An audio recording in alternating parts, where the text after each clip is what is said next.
Bueno, ¿qué tal? Entonces, la idea de hoy va a ser un poco cerrar esta primera época que quisimos de alguna manera sintetizar con estos textos.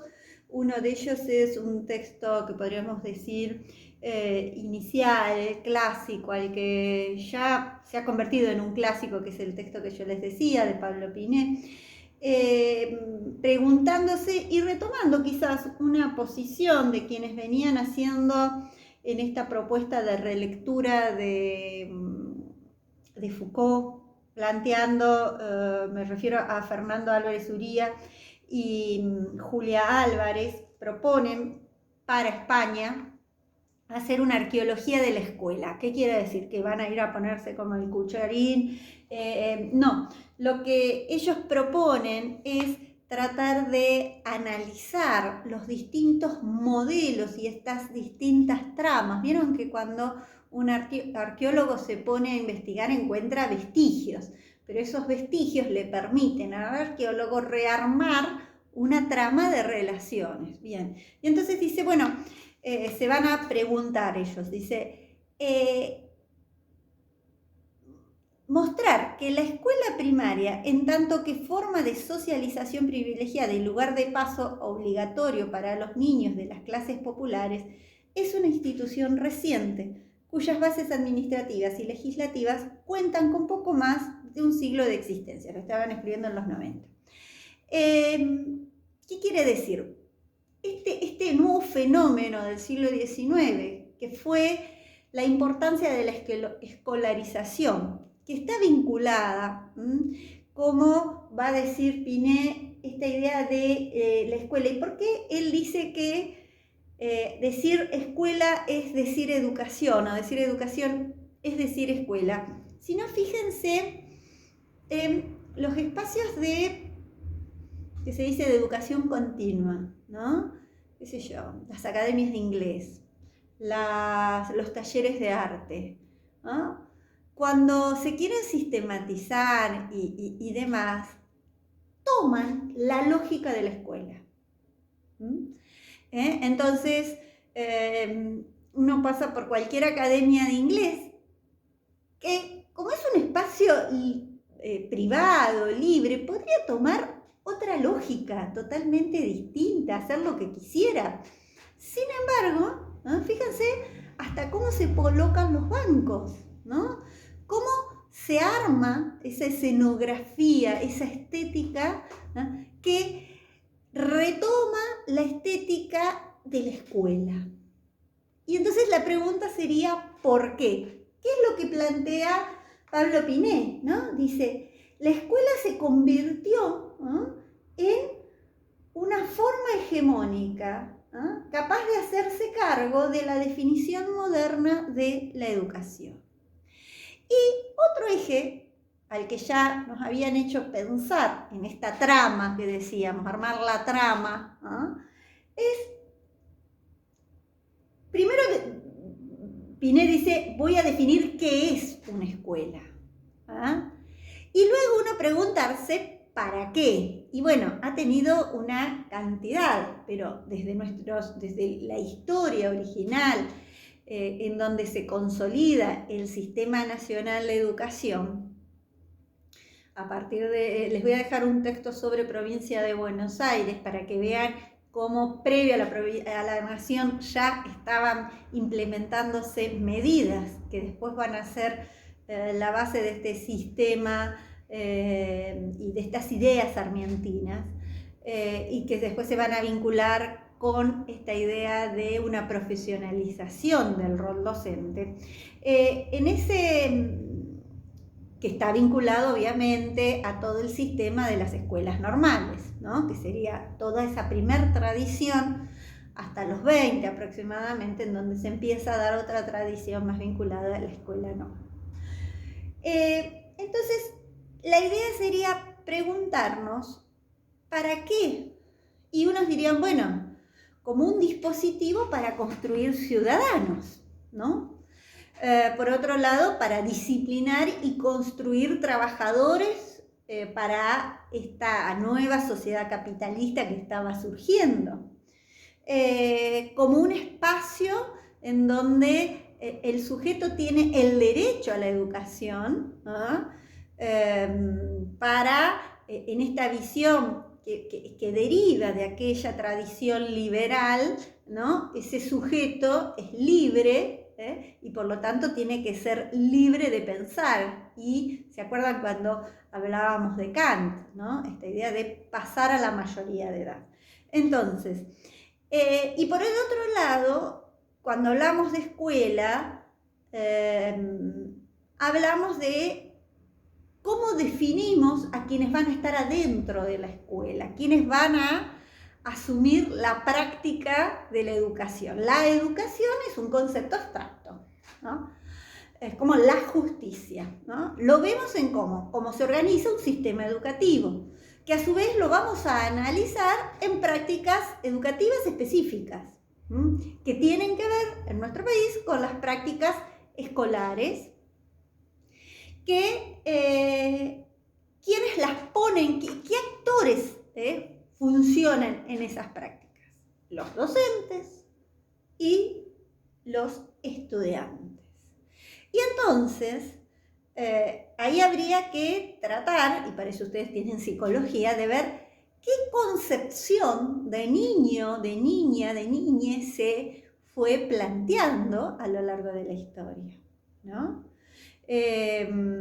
La idea de la niñez es nueva también. Es decir, no es que no existían los niños, sino que las niñas estaban, pero se construyen como una categoría, con una psicología propia, con una moda propia, una forma de vestir, que pueden tener tiempo para jugar, que son personas distintas a sus padres, que tienen una autonomía y que también juegan, que también se desempeñan y que no tienen que trabajar. Esto que yo estoy diciendo, que es como muy básico hoy, es muy reciente en la historia de la niñez, ¿no?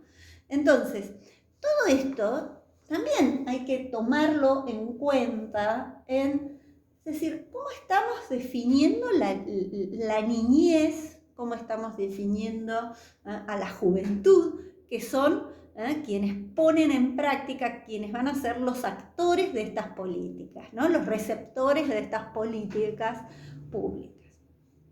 Por otro lado, el otro actor o la otra va a ser los maestros, o les maestres serían. Y para eso les dejé el texto de Flavia Fiorucci, y en donde los invito a que le presten atención, porque es un trabajo, a cómo organiza el texto. Fíjense que tiene apartados, y les pido que puedan encontrar, comienza con algunos supuestos existentes, que están vinculados a lo que ella habla de un imaginario nacional, y luego empieza a hacerse preguntas. Ojo, que las preguntas son preguntas de investigación. No son preguntas que nos hacemos en la escuela.